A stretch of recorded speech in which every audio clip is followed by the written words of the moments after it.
Well, you can tell immediately, can't you, from players' body language. And this is a country with a social conscience, and they can see the bigger picture.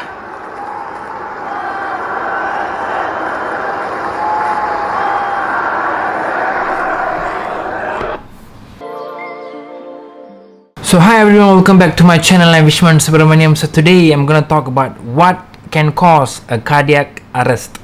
So Danish footballer Christian Eriksen has spent his third night in hospital having tests. So following a cardiac arrest during a European Championship match on Saturday. But doctors are still no clearer as to why his heart stopped suddenly, and looking for the cause is now a priority.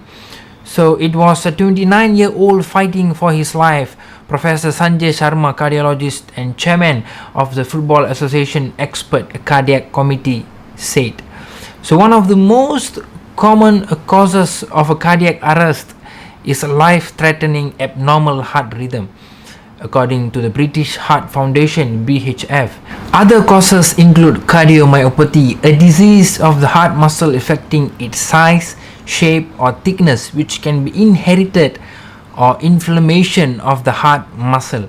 So complex scans of Mr. Eriksen's heart will now be being carried out to detect very subtle scars or abnormalities, something which regular screening of league footballers' hearts may not have picked up. These tests are mandatory in the UK, happening every 2 years from the age of 16 to 25. So they look for anything suspicious in the way the heart functions and its structure. But despite the best efforts of doctors, these tests are not 100% guaranteed that underlying problems will be found. These conditions don't always show up in adolescents or in 16 to 25 years olds. So they may not start to show until their mid-20s or 30s. So sometimes abnormalities only occurs when footballers are mid-match, or they could be linked to another recent illness which may have stressed the heart. So if and when problems are identified, some can be fixed or treated, but others remain irreversible or incurable. So a cardiac arrest occurs when the heart suddenly stops pumping blood around the body, starving the brain of oxygen and leading someone to fall unconscious and stop breathing.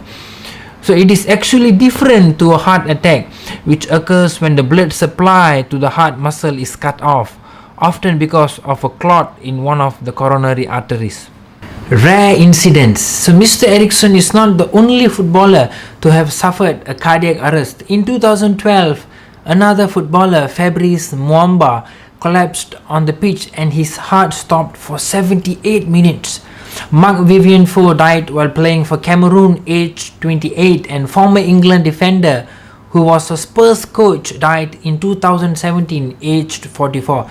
So extreme exercise puts athletes at increased risk because they stress their hearts harder, and that's more likely to trigger an issue. But these are very rare incidents. A cardiac arrest can happen to anyone at any time, not just fit footballers. Footballers' hearts tend to be larger and work more efficiently than other people's, which puts them at a very low risk of other heart problems such as cardiovascular disease or blocked arteries, often seen in smokers or unhealthy eaters.